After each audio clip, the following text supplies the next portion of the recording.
wrote August Kubitschek, who had lodged with him in Austria several years before. Wherever he looked, he saw injustice, hate, and enmity. Nothing was free from his criticism. Nothing found favour in his eyes. Choking with his catalogue of hates, he would pour his fury over everything, against mankind in general, who did not understand him, who did not appreciate him, and by whom he was persecuted. How was it possible for this man, so undistinguished at the age of 24, to become one of the most powerful and infamous figures in the history of the world? A leader, moreover, known for his charisma. Circumstances, of course, would play a large part in this transformation. But one of the many remarkable aspects of this story is how a number of the key personality traits which Hitler possessed as an oddball painter, trudging the streets of Munich in 1913, aspects of his character which contributed to his lack of professional and personal success at the time, would not only remain consistently with him for the rest of his life, but subsequently be perceived not as weaknesses, but as strengths.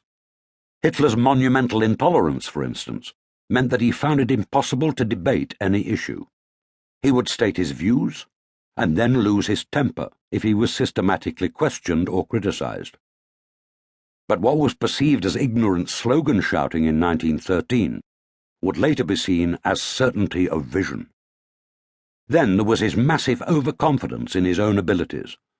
Back in Vienna a few years before, he had announced to his mystified roommate that he had decided to write an opera, and the fact that he could neither read nor write music properly was no handicap.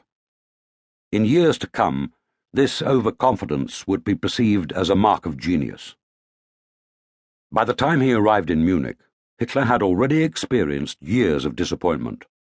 Born on the 20th of April 1889 at Braunau am Inn in Austria, on the border with Germany, Hitler did not get on with his elderly father, a customs official, who beat him.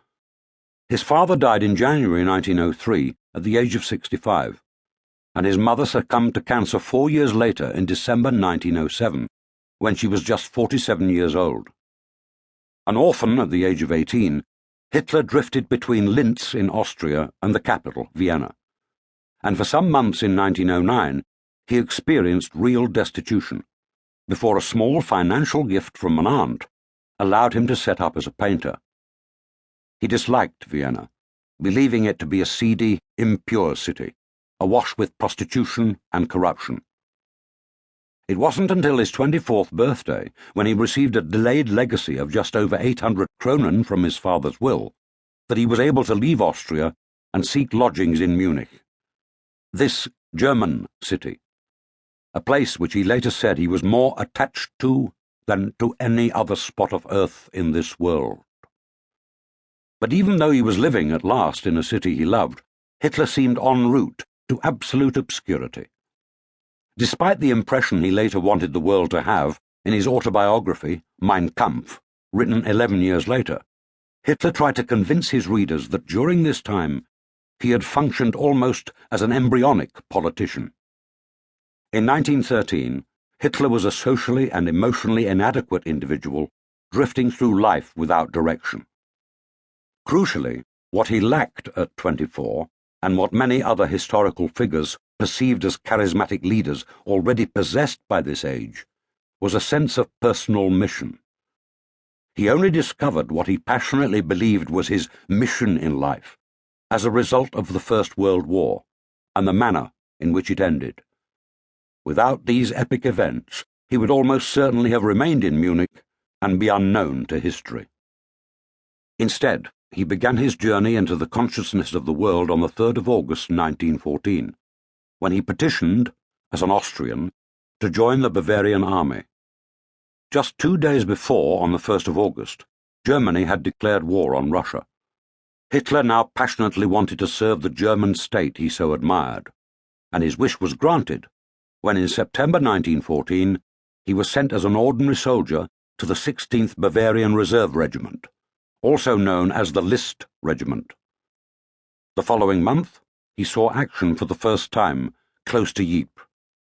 He wrote to an acquaintance back in Munich describing the scene. To the left and right the shrapnel were bursting, and in between the English bullets sang, but we paid no attention.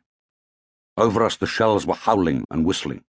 Splintered tree trunks and branches flew around us, and then again grenades crashed into the wood, hurling up clouds of stones, earth, and stifling everything in a yellowish-green, stinking, sickening vapour. I often think of Munich, and every man of us has the single wish